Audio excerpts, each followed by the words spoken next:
Okay, today we're going to be talking to a success story who's been in our private Facebook support group, has gone through the program, and has successfully gotten her ex back. Her name is Anne, and we're just going to have an organic conversation to really get to the bottom of what worked for her. How are you doing, Anne? I am doing well. I'm super excited to be talking to you today, Chris. Well, so what's cool about Anne is she was telling me that she prepped for this interview. She actually went to her boyfriend and asked a bunch of questions. So we will get into that. But before we do, let's kind of get a background story and tell us your origin story. How did the breakup occur? And we'll just take it from there. Okay. So for our story, I guess we ended up breaking up in early May, I think it was. And we got back together mid to late June. So that was pretty close to the timeline that we expected with no contact. Wow. We ended up... That was fast. It was 2 months total. Pretty much. So early May to the end of June. Mm-hmm. Wow. How long of a no contact period did you do? I ended up doing just past 30 days. So it was 31, 32 days or something like that? Yeah. I didn't want to make it exactly 30 days because I know everyone in the Facebook group was like, don't do it exactly on 30 days because really you'll, well, that's interesting. Just because it's you don't want to be too obvious about it. So, all right. So you're obviously skipping over some important parts. Some stuff had to have happened during that. So you go through the breakup, but let's kind of talk about what caused the breakup. Who broke up with who and what were the reasons given? Okay. So my boyfriend I think it was, we were just hitting 4 months. We'd known each other since last August. So close to a year now. He broke up with me. And he cited, oh goodness, he was kind of all over the place with it, but it was some personal differences and then just wasn't sure he was feeling it. And it was just kind of a lot of hot and cold stuff. And we, near the end of our relationship especially, probably were fighting quite a bit. I think the stress of the pandemic was kind of getting to everyone, but... Yeah. So his reasoning was just we're too different. Was that it basically? That was pretty much it. He saw some issues in the future that he didn't feel could be worked out. And he didn't, instead of giving me an opportunity to kind of work that out, he just decided that it was going to be best for both of us that we go our separate ways. So how old is he and how old are you? I am 23 and he is 28. Okay, so there's a bit of an age gap. So is he looking for more serious relationships? Is that why he was kind of worried about the future? Yes, and he told me going into it that he was hoping to settle down with someone. He just needed to find the right person.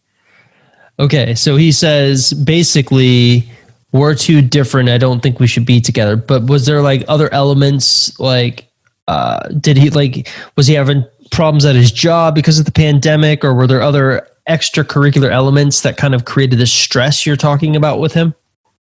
Yeah, I personally think that there was a lot of other stuff going on at the same time. He didn't end up getting the promotion that he was hoping to get, and there was just some other family stress going on as well. So just probably, I don't really know entirely what was going on, but our communication for sure was very limited and kind of strained. So that's probably why I didn't really know.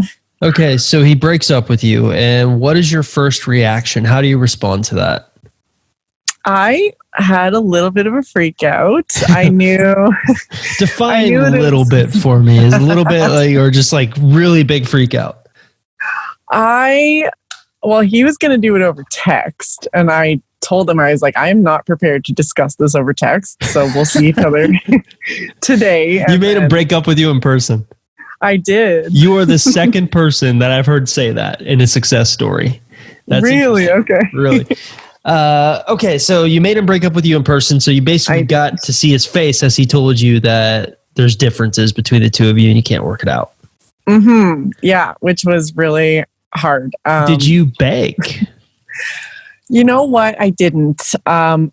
I think I expressed that I didn't agree and that I felt really sad about it and that I felt we could come to a compromise. But I told him ultimately, I'm going to respect the decision that you make here. And you know what? We can go our separate ways kind of thing. Okay. So you have this, you turn a text message breakup into an in-person breakup, which is kind of interesting. And then after the in-person breakup, is it immediate, like I need to get him back mode, or do you kind of go through like a tantrum where you're just like, screw him, I'm not going to try to get him back? Where like, well, I kind of went in the middle, man. I had a really sad period of time where we were still texting probably about 4 days after, and he was like, his response times were getting longer and longer, and I was just like, I don't understand, this is so sad. And like, I think for me, what I didn't realize, and what I did realize after finding this program, is I was still stuck in this idea that we were in a relationship and that I had to fight for this relationship. So you're basically the Friends episode, you're on a break. You're kind of like, yeah, we were on a break. So that's what you had to convince. But he didn't view it that way, I'm guessing. No. He was like, nope, when I say I'm done, I'm done. So you got the last laugh there, but we'll get to that. So you are texting him consistently 4 days. At any point, when does it hit that, okay, he's like really broken up and maybe I need to go search help online? Were you like furiously Googling all throughout this 4 days, or was it just like, take me back to that moment? Where are you? So I was in a bit of a depressed state. I think I was talking to some of my friends and I did a little bit of Googling, but I wasn't really committed to any course of action at that point. I just really wanted to talk to him still. And he was suggesting, oh, well, we might be able to be friends after some time. And I think it really hit me when I suggested, I was like, well, maybe we could take a bit of time apart and I guess, we can talk at some other time. And he was like, yeah, I really think that time would be good for you. And I was like, oh, okay. Okay. So at that point, when the realization hits, at that point, do you come Googling or looking for advice? How do you eventually find ex-boyfriend recovery? That's exactly what I did. Okay. I was like, what does it mean when an ex-boyfriend says that we should be friends after a breakup? And I kept looking. I found a couple of programs. I was like, this just doesn't feel right to me. And then I found yours, and I was actually really intrigued because I was like, oh, he's not suggesting that this is impossible. He's not suggesting a definite no contact. So you probably take the leap of faith. You buy the program, you get in the program, you obviously get into the Facebook group. What is your approach at that point? I think I was still thinking, well, I don't really need to do no contact. We can just... You're talking yourself out of it.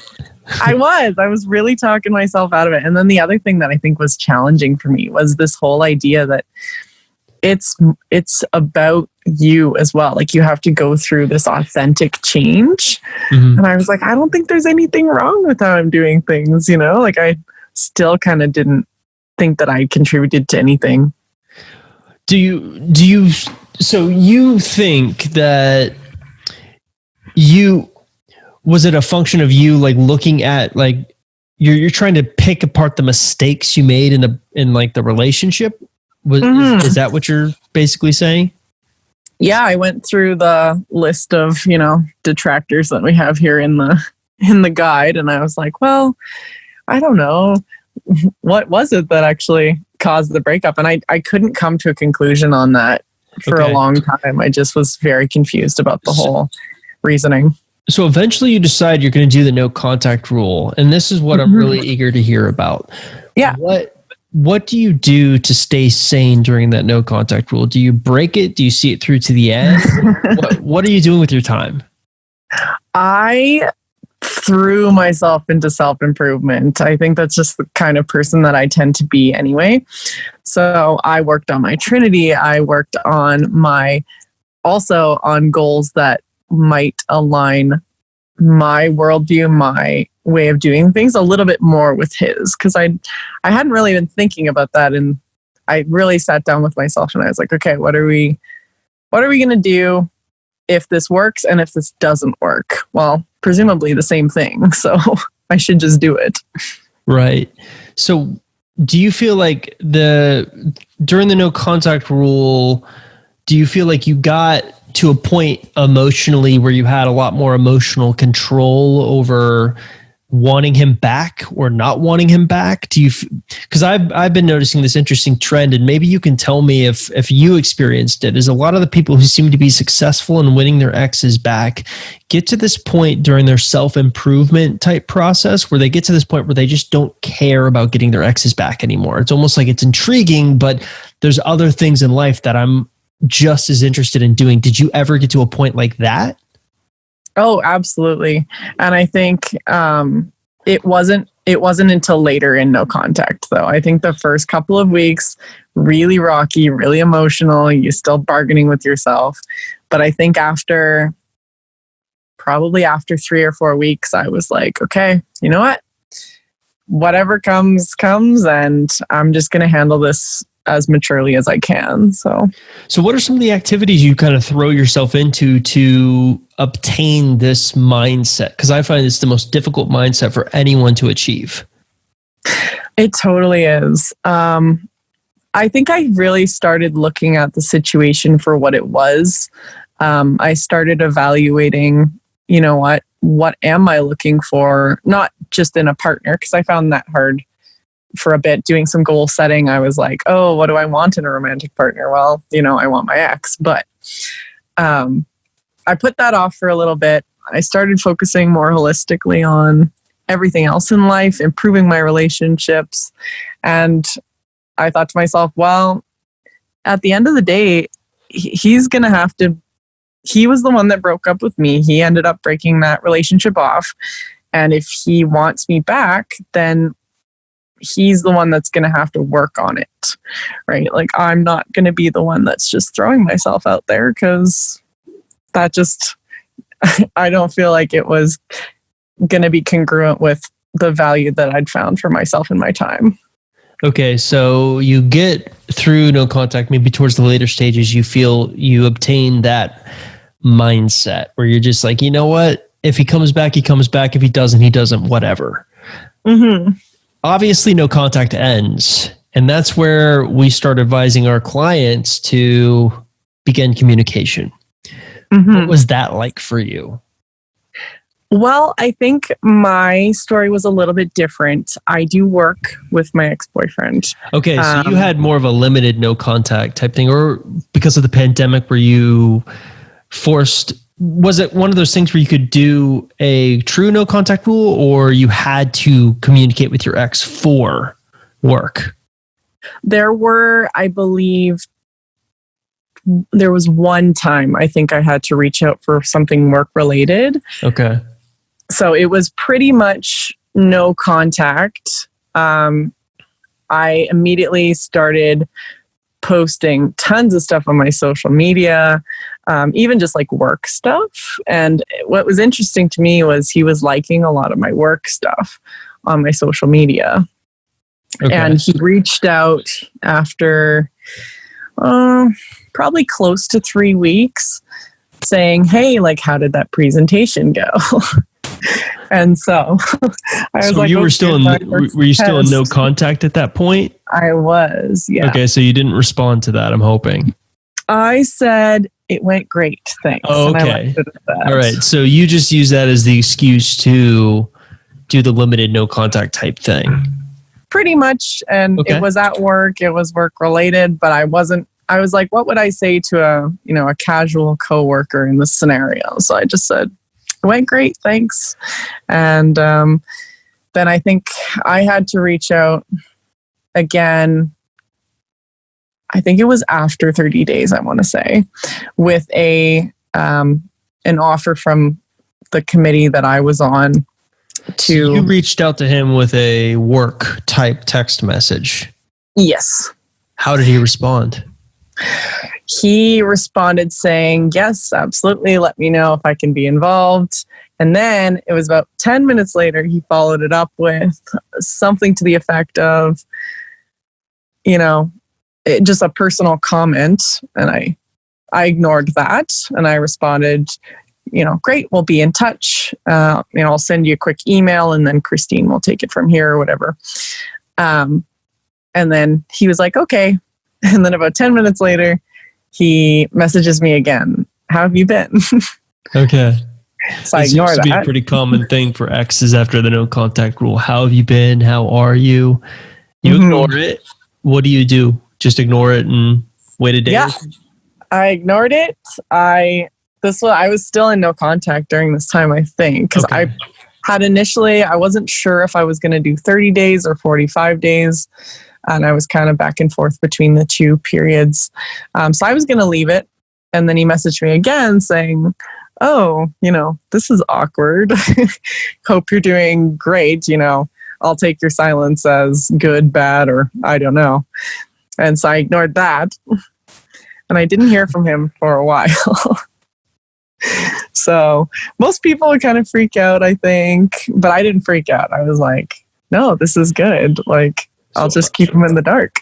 What I'm curious about is when you enter the texting phase, let's say you have that mindset we were talking about. Did at any point in literally communicating with him, did you lose that mindset? Was it, because I find that when sometimes people, they're not talking to their ex, it's easier for them to get that I don't care mindset. And then when they actually hear from their ex, they're like, I care so much. Did you ever find a bit of hip hopping like that? Hip hopping, horrible adjective. I think no, because I was still really wary of the situation. I was like, I don't know what he's used this time for yet. So I don't want to get ahead of myself and thinking that things are going to be great or that he even wants a relationship. So we did some small talk. We did just some Snapchatting back and forth. I kept it really casual. And he reached out one night. I'm trying to remember how it went exactly. But he was still really in the mindset of, maybe we could be friends and whatever. And I was just like, I'm not going to play into this.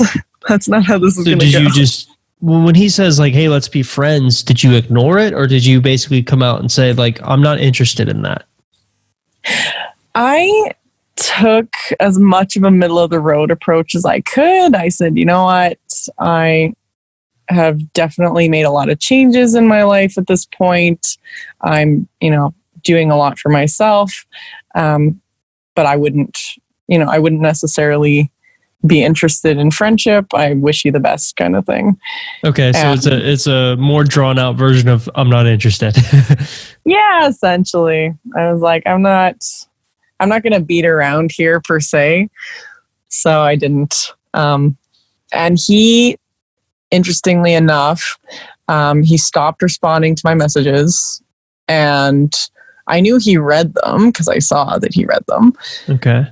And so I waited till the next morning, and he reached out midway through the morning saying, can I call you? And I was like, oh, okay. I'm not going to jump on this.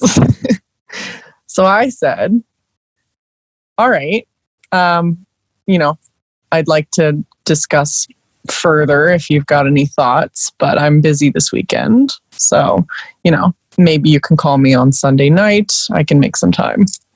So I gave him, that was Friday, I think, Friday morning. So I gave him a couple of days just to think on it, to stew on it. And turns out he did call me, and he said pretty much everything that I wanted to hear. He was like, yeah, I really feel like we didn't give our relationship a good enough chance. And he also said I was watching this transformation happen. I kept hearing from people that you were doing so well. I kept seeing on your social media that you were just doing all these things, and it got me super, super curious about what you were doing. What else did you say? Yeah, I basically said, well, I think that this is all great, but I definitely want to talk about what happened and where we go from here. And I said, I just want to take it slow. Like, let's get to know each other again. Because I think anything going forward is going to be a new relationship. It's not going to be, hopefully not going to be what we had before, because that was ultimately not super great for either of us. So you kind of push for that in-person conversation. I did, yeah. But I didn't say exactly when. He asked me, I think at the end of the conversation, if I was free the following week. And so I said, yeah, you know what? We can get coffee or something. And so how long of a wait is this until you actually see him in person? I saw him in person after my birthday in June, which was middle of June. So I ended up seeing him. We were only texting probably.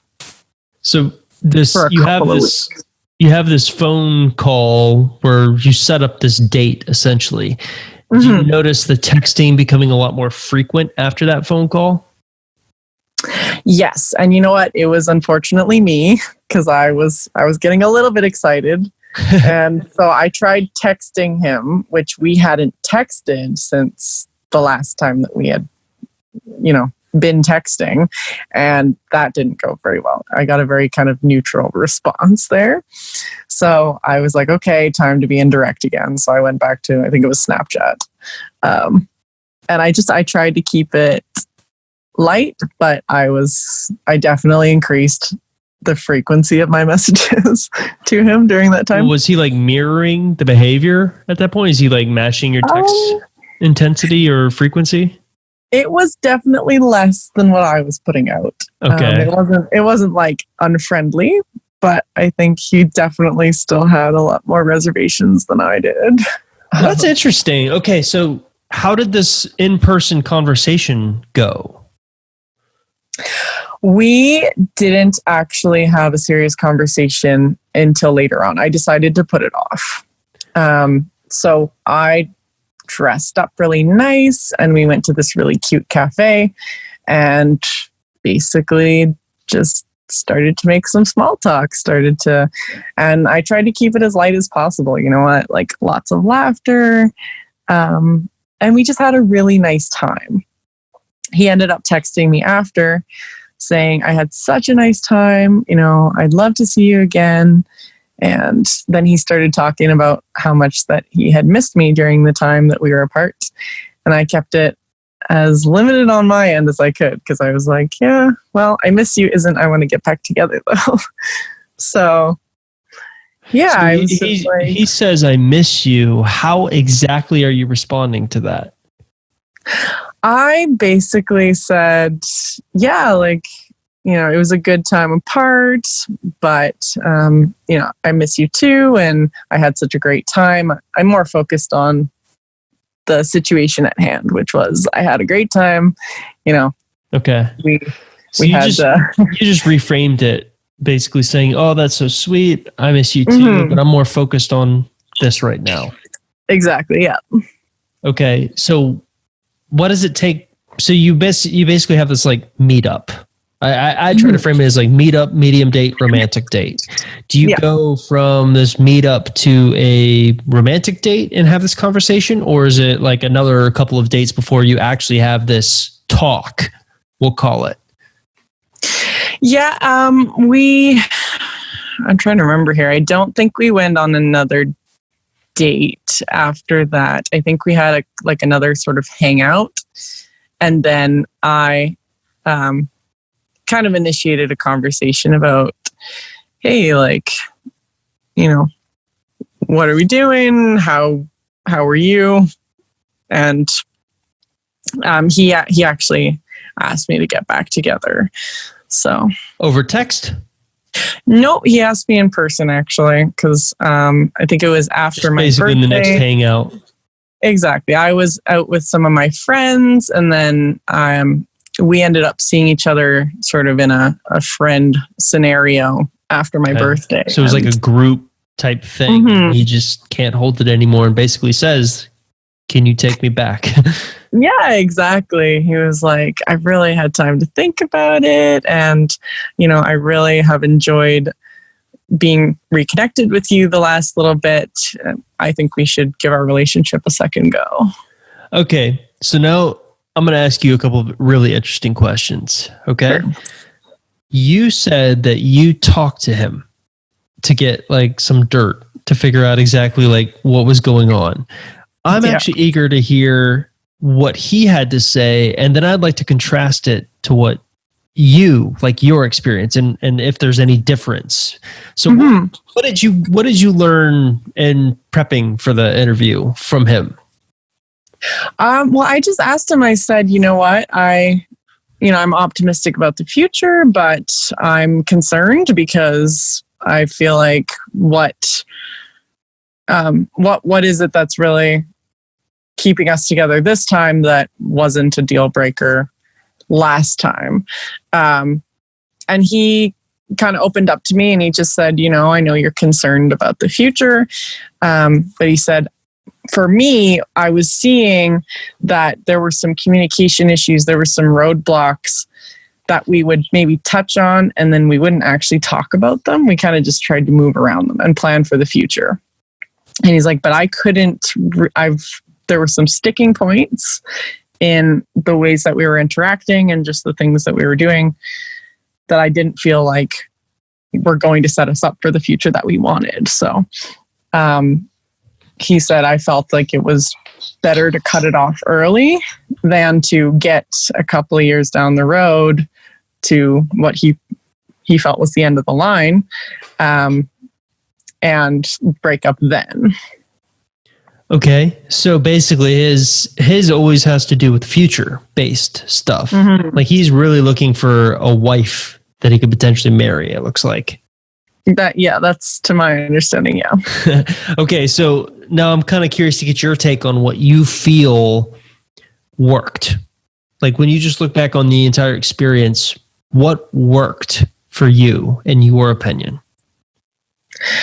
I think I realized I had become kind of a negative in his life. Like I was kind of lumped in with the rest of the stress that was going on. And we didn't have that upbeat kind of lighthearted relationship that we had before. I had become fairly critical and, I was going through stress too, but definitely I feel like just over time proving through my actions rather than my words that I'm somebody that's super fun to be around and discovering that side of myself as well through the program, just realizing that I am someone super fun to be around.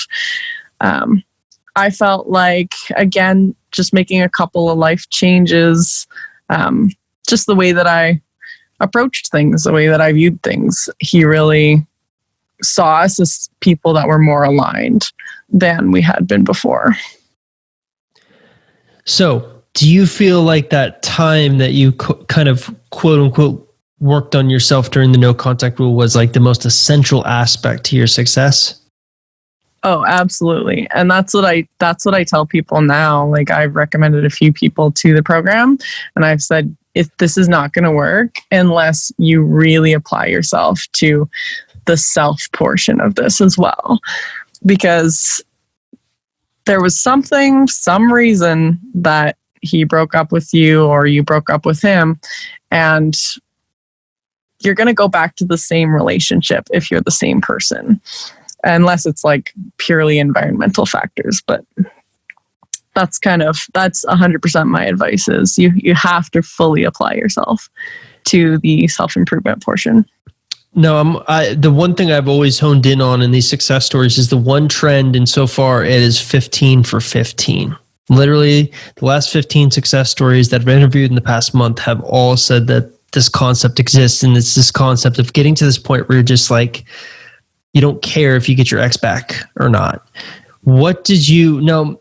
I'm kind of curious. You mentioned you had a bit of that mentality, right? Mm-hmm. So I'm kind of interested in, like, what would it be that you would tell yourself when you would kind of be having those type of vibes? Everyone always has a different way of phrasing it. I'm just kind of curious, what would be your kind of mantra when it came to this? Sure. I think the thing that made the difference for me was seeing the situation for what it was right now, like at this present moment, not how I want it to be, not how it was, but I really started to, I didn't reread the old text messages. I didn't go through our photos. I didn't go through our videos. I accepted that in that moment, I was working on what I could work on, and whoever my ex was, whatever he was doing, that's not who he was to me at that very moment. That the choice to break up with me was his choice and his alone, and he hadn't gone back on it to that point. So I was like, okay, you know what? This is what you chose, and I'm going to come to a real acceptance of that in my own mind. I'm not going to sort of romanticize the past in a sense. So I'm thinking that you must have used the Facebook group, right? You had to have used the Facebook group. Did you feel that was like an essential support aspect to this? Because the no contact rule can be pretty brutal. Oh, yeah. Like the first couple of weeks especially, I was constantly on there, sad, and should I break no contact? And, I think just a conversation would work this out, and maybe it's just a misunderstanding. And all the ladies on there and some of the guys as well were just like, no, you have to really take this time. This is good time for you. And I met a couple of really awesome people that became my battle buddies, and I'm still in contact with them still. And actually, I think to both of them that I was in contact with also ended up getting back together with their exes. So it was a success all around. So do you feel like, where do you feel like most people go wrong in the group, though? Because obviously not everyone gets their exes back. And I feel like the success rate can be a lot higher than most people realize, but there's something they're missing. What do you think that missing factor is for most people? I would say the concept of emotional control. I think even the people that follow everything to the letter, it's not about following it to the letter. I think it's about reframing your understanding of the whole situation, really gaining that, control over your emotions. Again, I found the resources in the group, like the books that were suggested, were super helpful. The one on crucial conversations, the one on the emotional storm, calming the emotional storm. Right. That's a pretty popular one. So you feel like it's really just emotional control that people need to, that's where they go wrong most of the time. Yeah, I think we always want to be optimistic about what messages mean and what things mean. But I think in doing that, sometimes we jump ahead of ourselves a little bit and, kind of go full into something that's maybe developing still. So I 100%, even if, your story kind of deviates where maybe you didn't do as long of a texting phase or as long as of a no contact phase, I think it's still important to understand that there is a value chain here. There is a process that you do need to follow. Do you feel like so you mentioned you have some battle buddy friends that even got their exes back. Mm-hmm. In talking with them, do you feel like they followed the sort of template, the value chain, value ladder concept, or did they kind of go off into the weeds a little bit? I think we all kind of went off into the weeds a little bit because each situation was different. But I think the thing that was sort of the common thread was, you have to have a level head when you're going into any conversation. or any scenario, right? The advice I got from them a lot was sleep on it. I know you want to send that message right now, but sleep on it and then reevaluate in the morning. And I found it super helpful because I know things I wanted to say. I was like, I'm 100% sure I'm going to say this. And then I would wake up the next morning and I'd be like, nope, we're not going to send this. This is a terrible idea. It's funny how often that happens, isn't it? Oh, for real. So from a perspective who's just listening to this, they're not in the program, they don't know everything like that's entitled to make success. What would you tell just the average person to do? Like, what is one thing they can do right now to just help them with their breakup? I think, get some good support around you. But I found that, at a certain point, your friends get a little bit tired of it. So having a community like X Recovery, I found super key. Just people that you can talk to, because you're going to be sad and that's okay to be sad. But the last person that you want to be sad to is the person that broke up with you. So definitely feel your feelings, but I would say get some people around you that you can talk to about all of this, because you don't actually want to talk to your ex about it. More than likely, the response you're going to get is going to be really disappointing.